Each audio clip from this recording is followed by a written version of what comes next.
When the wooden man ate a piece of wood, the enormous hole in his belly immediately filled up. But not long after, a violent end returned once again to satisfy his hunger.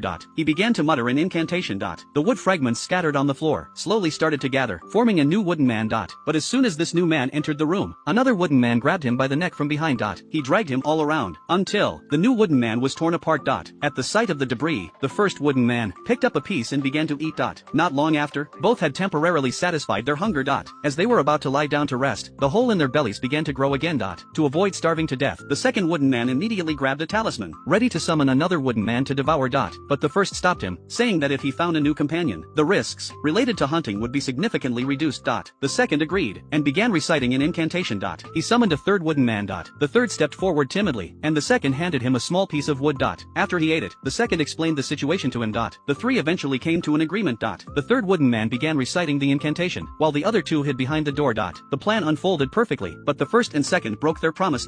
They devoured all the newly summoned wooden men, leaving the third with only a tiny piece. Furious, the third recited the incantation again, and summoned a fourth wooden man. Hearing his call, the fourth immediately rushed to his side. The situation quickly turned into a 2-on-2 battle. They all started cursing, trying to annihilate one another. The wood fragments on the floor kept reassembling, creating a multitude of wooden men. They divided into two factions, one summoned by the first wooden man, the other by the third. When the door closed, the two factions immediately launched their assault. A fierce battle broke out quickly. Wooden fragments flew in all directions. After an endless fight, the number of wooden men gradually decreased. Finally, only the first and third remained. They fought to the death without relenting, neither willing to yield.